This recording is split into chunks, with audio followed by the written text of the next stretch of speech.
عليكم ورحمة الله وبركاته وشانل تقوى سوماليا شانل قيبتي برنامج كدينيga ahay oo labaad iyo Ramadaan ki labaad Ramadaan mubaarak channelka subscribe like share samee commentigana hoos ku reeb bismillaahir rahmaanir rahiim السلام عليكم ورحمة الله وبركاته كسو دوادا channel كينا تقوى سوماليا channel maanta iyo video cusub aa ka hadli doono insha Allah tacaala aa bara doono aa wax ka faa'iidi doono insha Allah channelka cusubta subscribe saar like saar share garee la wadaag asxaabtaada insha Allah tacaala videogan oo bilaawanayo maanta insha Allah tacaala waxaa ka hadli doona waxaa bara doona umulmu'miniin iyo zawjooyinka nabiga calayhi salaatu wasalaam zawjad ka mid zawjooyinka badan waa kasoo hadlay maanta waxaa ka hadli doona insha Allah tacaala umulmu'miniin Juwayriya bint Xaarith waxaa laga yaabaa magaceeda inaa maqasho Juwayriya laakiin qisadeeda see waa sidoo rasuulka calayhi salaatu wasalaam u guursaday goormee dhimatay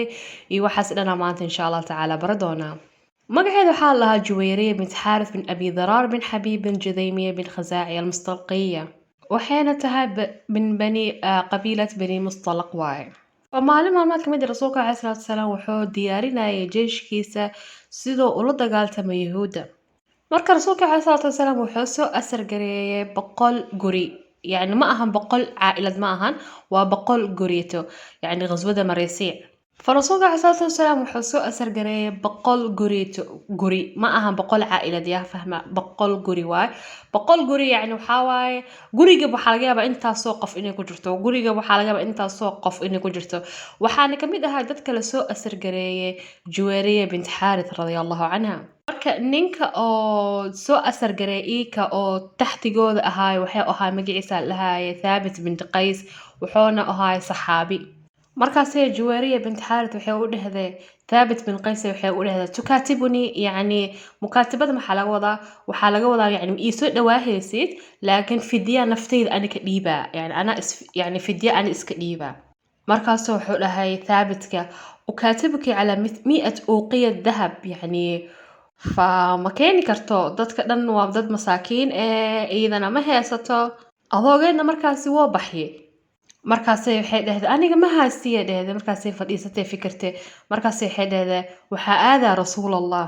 يعني maskaxdeed fiiriya waxay u tagtay qaa'idkii yani usradan dhan la soo asaray mas'uulkii qofka ka ahay dhan ee u tagtay calayhi salaatu wasalaam markaasay rasuulka calayhi salaatu wasalaam markay u gashay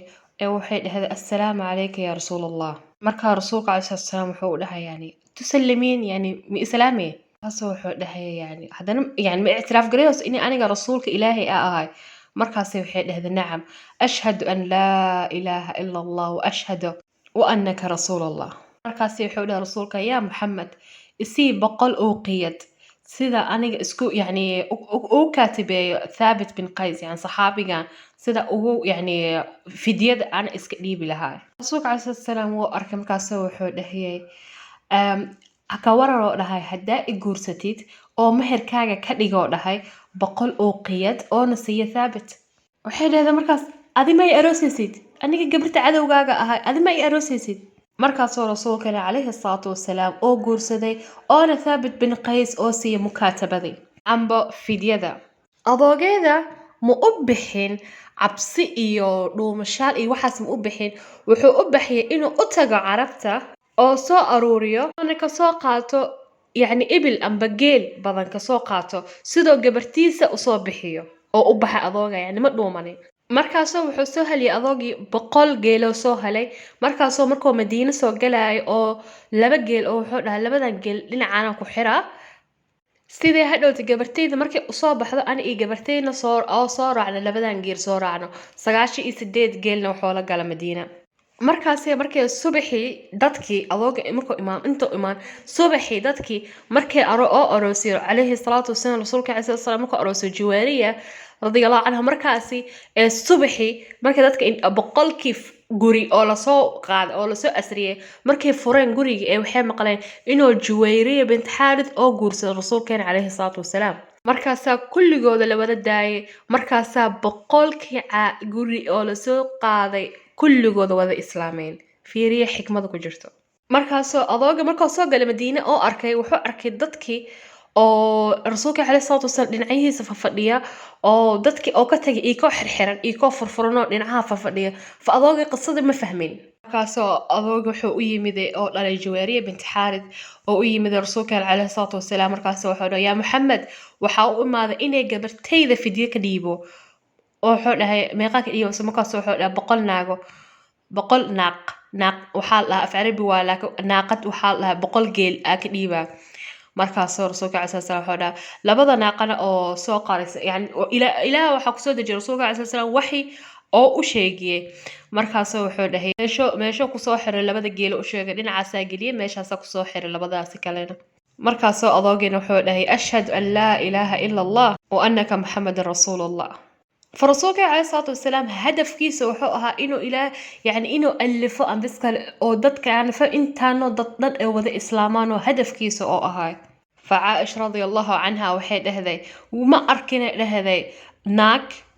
برككو أو برككو قبيلة ديدا سيدة صحابية دان جويرية بنت حارث رضي الله عنها جويرية بنت حارث وحيد ما تسندكي كونتانات أو هجرية دا 61 سنة يعني 65 سنة إيضا جرتو رضي الله عنها ما عند قصدين اللي انت سيكو أكتا قصدين محاكا فائدينا